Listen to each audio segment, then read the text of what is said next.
Salam sejahtera Malaysia, denyut nadi suara rakyat bergema di channel ini. Jangan lupa tekan butang subscribe, like dan share. Malaysia kita punya, cintai Malaysiaku, kita jaga kita.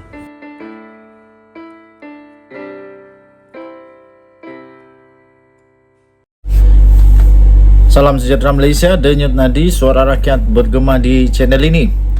Hamzah Zainuddin kali ini pula kena.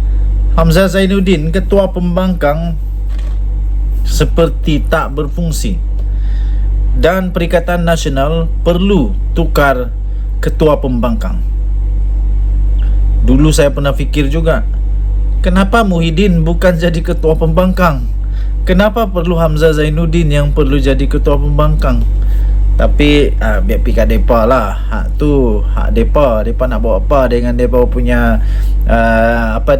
diorang punya parti, suka hati diorang lah. Okey, ada satu ulasan yang saya ingin kongsikan kepada anda. Hamzah Zainuddin seperti tak berfungsi. Perikatan Nasional perlu tukar Ketua Pembangkang. Hari ini adalah hari terakhir sidang parlimen selama 31 hari yang bermula sejak 13 Februari yang lalu. Secara kebetulan hari terakhir ini jatuh pada hari Selasa, di mana seperti biasa berlangsungnya sesi soal jawab ahli-ahli parlimen dengan Perdana Menteri selama 1 jam.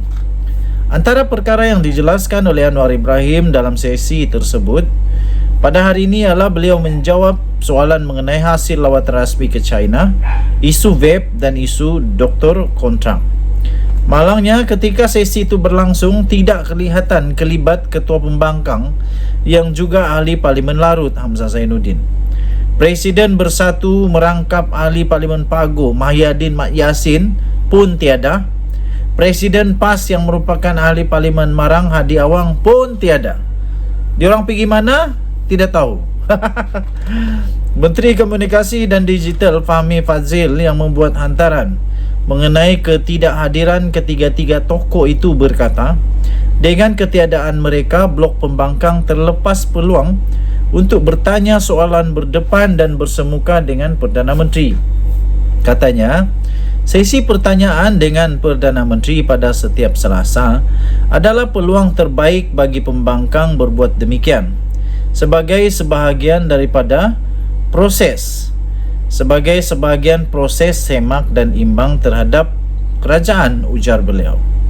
Lebih malang lagi kerana ketidakhadiran ketiga-tiga mereka, terutamanya Ketua Pembangkang Hamzah Zainuddin. Dia kan Ketua Pembangkang. Sepatutnya ketika Anwar Ibrahim ada, dia perlu ada sebab dia Ketua Pembangkang, bangkang habis-habisan. Tapi tak ada pula. Aduh, ketika sesi tersebut bukanlah kali pertama didedahkan. Jadi makna kata menurut laporan ulasan ini, bukan kali pertama Anwar ada saja, mereka tak ada. Tak tahu kenapa. Minggu lepas dan kalau tak silap minggu sebelumnya juga beliau tidak kelihatan sewaktu sesi itu berlangsung. Kenapa asyik tak hadir saja? Khususnya Hamzah Zainuddin selaku Ketua Pembangkang yang kini jawatan itu telah dinaik taraf berstatus menteri. Ketidakhadiran beliau bukan sahaja mengecewakan rakyat yang mengharapkannya dapat memainkan peranan dengan berkesan dalam menyemarakkan proses demokrasi, malah PN dan penyokongnya juga pasti kecewa sama. Hakikat yang nyata, beliau setakat ini seperti tidak berfungsi dengan sewajar dan sebaiknya sebagai Ketua Pembangkang. Kalau kita lihat ketika Anwar memegang jawatan Ketua Pembangkang, beliau sangat berperanan dan sering saja tampil berani berhujah hampir dalam kebanyakan isu demi kepentingan rakyat dan negara di parlimen. Keadaan itu tidak saja menyerlahkan kewibawaannya, bahkan PH dan penyokong serta rakyat juga turut berbangga dengan keaktifannya berperanan itu. Selain itu, kalau kita lihat juga ketika Ismail Sabri Yaakob memegang peranan Ketua Pembangkang sebelum Anwar, beliau pun terlihat tidak kurang aktif dan berperanan dengan baik. Sebaliknya, Hamzah Zainuddin ketika kelihatan langsung tidak menonjol dan sejuk dalam berperanan memanaskan parlimen melalui jawatan Ketua Pembangkang yang disandangnya. Kenapa? Adakah Hamzah Zainuddin tidak tahu memainkan peranan sebagai ketua pembangkang? Atau sebenarnya beliau tidak berminat? Sebelum sejuk itu bertukar menjadi beku dan sebelum PN dilihat rakyat tidak berperanan di parlimen, adalah lebih baik untuk Hamzah sendiri berbuat sesuatu mengenai kedudukannya atau PN, mengambil tindakan menukarnya kepada orang lain.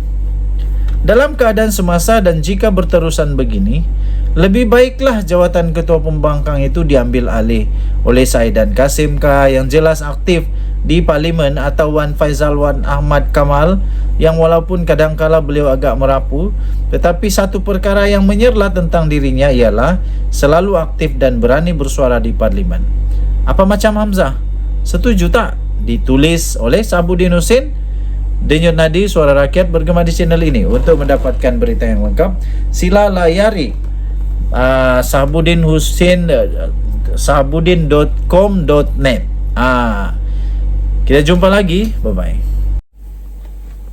Salam sejahtera Malaysia. Denyut Nadi Suara Rakyat bergema di channel ini. Nampaknya Menteri Besar Kedah tak akan serik. Menteri Besar Kedah tak akan serik. Tapi sebelum itu saya ingin ucapkan bilion terima kasih kepada semua yang sudah tekan butang subscribe, like dan share. Terima kasih juga yang sudah tekan butang join member.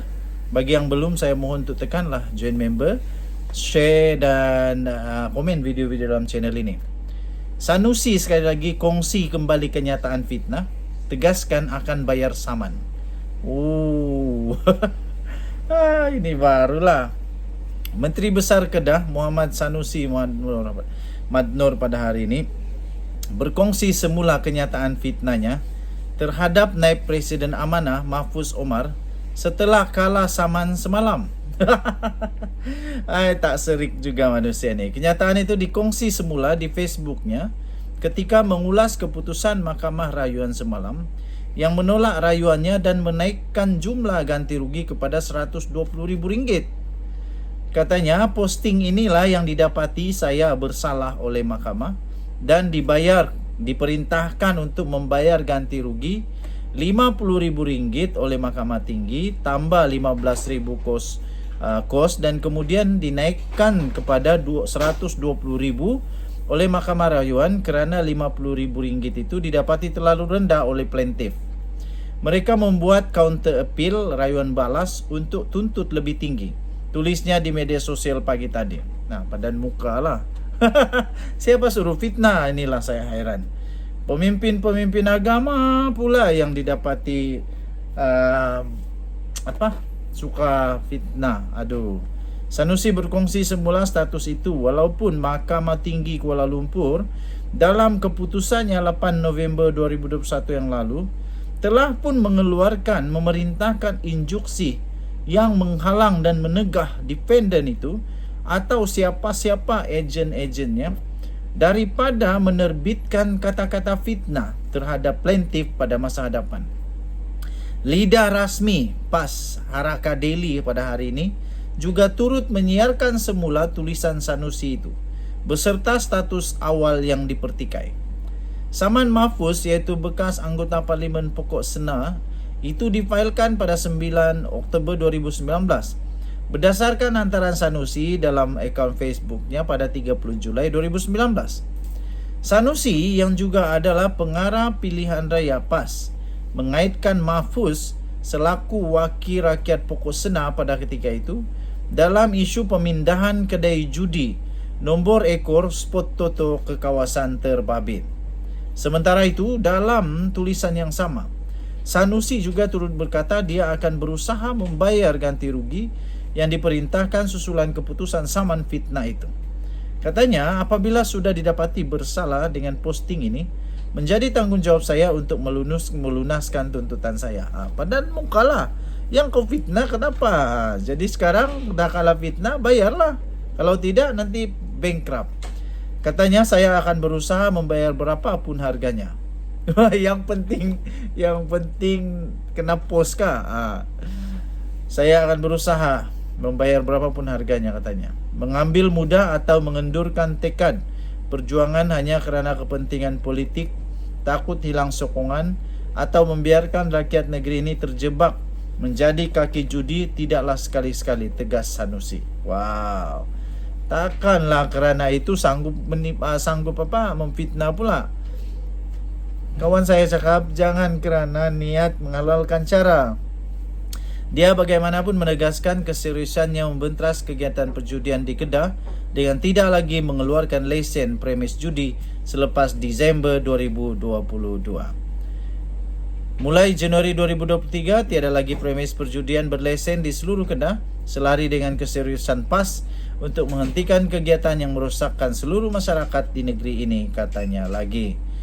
Adapun jika didapati terdapat premis judi tanpa lesen atau premis haram wujud di mana-mana tempat di negeri Kedah, pihak PDRM dan pihak berkuasa tempatan PBT telah dan akan melaksanakan operasi membentras perjudian selari dengan peruntukan undang-undang, katanya.